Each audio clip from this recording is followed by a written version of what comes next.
One thing I think about a lot, especially in these days where most of us are still working virtually, is how can we create welcoming spaces for our workshops and trainings and programming? It is a little bit different than it might have looked like or felt like pre-pandemic when we were gathering mostly in person, but I do have a couple of quick tips I'd like to share, just things that I like to implement and use in my own practice for thinking about how to create an open, safe, welcoming space for people. So first thing is that, as I'm sure you all have had some familiarity with at this point, being online and having long silences can be really awkward. And it's a little bit different than it would have felt if we were together physically. And so sometimes it can't be helped because, for example, when we're still waiting for people to sign into a Zoom call, we have to just wait. And I don't like to jump into content right away just because I do want to make sure everyone is there and present and ready. So personally, I like to have a little bit of background music.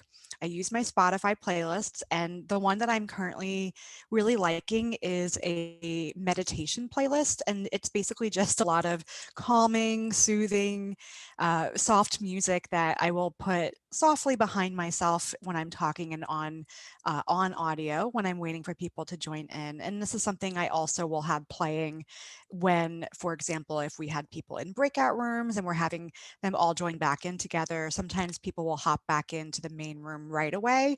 And then we're still waiting for about a minute or so for other people to wrap up their conversations. And so I'll have the music playing there as well. And I tried my best to be, I guess, what you could call a DEI practitioner audio DJ, where I don't like to just abruptly end the music because that can feel a little jarring. So I try to ease it down and then press pause. So it's a nice little slide down away from having the music playing really loudly. And, I actually had a training group request a playlist recently. And so I forget what it was, but some activity we were talking about, the topic of Taylor Swift came up. And so I did manage to DJ on the fly and I had a little bit of Taylor Swift music playing when they came back from break. So that's just one tip. I'd love to hear if you have other tips, but it's something that, we are certainly thinking a lot about because we do want to make sure that we're creating space, and it's something that's very top of mind, even virtually. I love that. I love that. I'm gonna say I love that one more time just in case it didn't catch on. I love that. Um, in terms of other tips beyond music, which is so great, especially during break time, like before starting is awesome, but then also when you're like, hey, take a moment to reflect while you're facilitating. Sometimes people like that, like waiting room music, which is sometimes nice, even if it's just instrumental. So, Felicia, that's awesome. Some other things I think about, and most people start trainings or other types of meetings this way, are guidelines. And so especially when you're having conversations related to diversity, equity, and inclusion, and we're going to be asking people to share both their personal and professional experiences, we don't want to just dive right into the content. So what does it look like for us to share that virtual space together? As facilitators and practitioners, we often come with a list, which we term as suggested community guidelines. And the reason we start off saying suggested is because we don't know what works for everyone and how everyone wants to talk about the topics that we'll be going over. So, a few things we put on our list is be present and engage as much as we can because we're doing this virtually. Other things, take space, make space. So, we really appreciate engagement, but we also know that some of us are long-winded like me sometimes, and it's like we love the sharing. And anyone else want to share? But I also think it's helpful for those of us who might process differently or need some more time to think about our experiences or share our thoughts. That might be an opportunity for us to take a step back and think, and then when we're ready we can share more. So that's another way that I like creating a welcoming space together as we do trainings.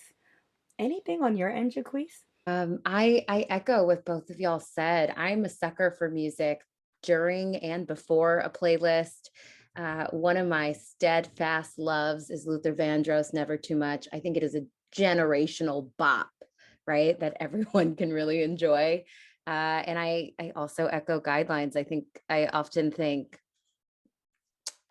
how can we be in community with one another and guidelines or suggestions or agreements, however they're articulated, hopefully allow us to create that space collectively, which I'm all for.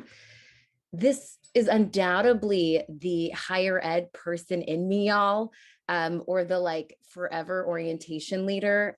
I would suggest a tip is always some kind of, whether we articulate it as an icebreaker, or a community check-in at the beginning of a presentation, or a training, a conversation. I love it. I love when they are sincere and heartfelt, and we're asking how we are doing, truly doing. I also love it when it is uh, a zombie apocalypse 5-minute check-in, right? I really love icebreakers. I think they can be as silly and as authentic and genuine as the facilitators make them. And I think it's a really great way to maybe practice some vulnerability, but also shake out some nerves that folks may be having, as Fatima said, when we're talking about such heavy lifts around diversity, equity, and inclusion work.